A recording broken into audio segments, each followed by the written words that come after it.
So I was the first American artist to perform in the country Guinea-Bissau in West Africa. And the way that came about was what we did there. We built a school, a freshwater well, and a medical clinic in a small village there called the Jati. And then we worked to get solar panels on the medical facility for Doctors Without Borders. And that happened because there's a group there called the Baloberos. And for those who don't know, Guinea-Bissau is considered a narco state.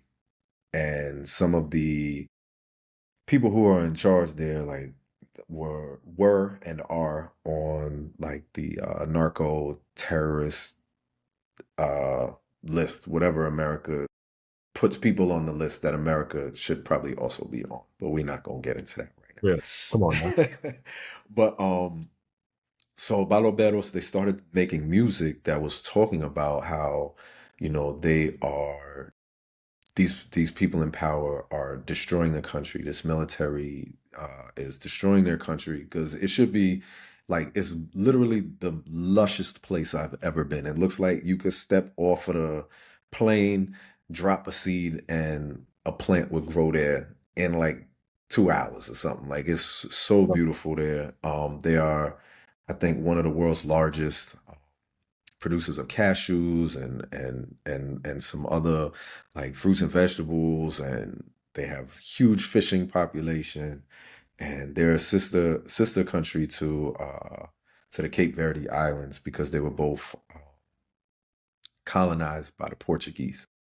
So, like a lot of African countries when they were able to break free from their colonizers, the colonizers stayed by putting people into power who they know would be corrupt. So the people who were in power in Guinea-Bissau after they killed the revolutionary leader, um, there's this military coup happened. They took power and like they sold off the land to colonizers, they sold the waters off to colonizers. So the people there are very poor. At the time when we were there, it was like in the top five of poorest countries in the world. So Baloberos had gotten arrested and thrown in jail for making music that was speaking out against the atrocities of their country. So through this program, they had reached out to American artists to do English translations of music from places in the world where music was getting people arrested. So like the first project they did, it was called the Impossible Music Sessions. And the first people that they did, it was a woman who made rock music in Iran. You know what I'm saying? So like Baloberos was the second one. We This is another thing where Jersey comes into play.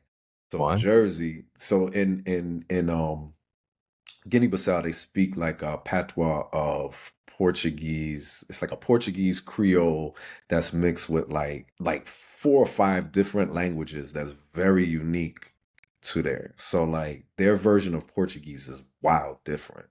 But like, in Jersey, we have a lot of Portuguese people and we also have a lot of Cape Verdeans that live there. So we were able, we was like round the way in Jersey City, like trying to find people like, yo, can you translate? You can speak Portuguese, bro? Like, tell me what you can make out of what they saying. And then from them, they sent over certain parts, but they didn't speak English. So it was like, we didn't have Google Translate at the time.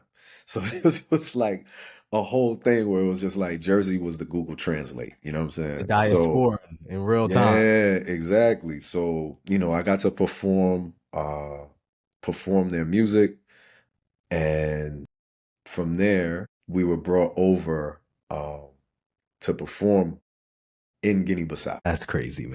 And there was a lot of, you know, people that was like, we didn't know if they were gonna get arrested, if I would get arrested with them for this performance. And literally while we were there was another military coup that happened, which was lucky for us because we didn't have to see no military people. They was dealing with each other, and we got this show off. It was crazy. I'll send you the footage. It was really crazy.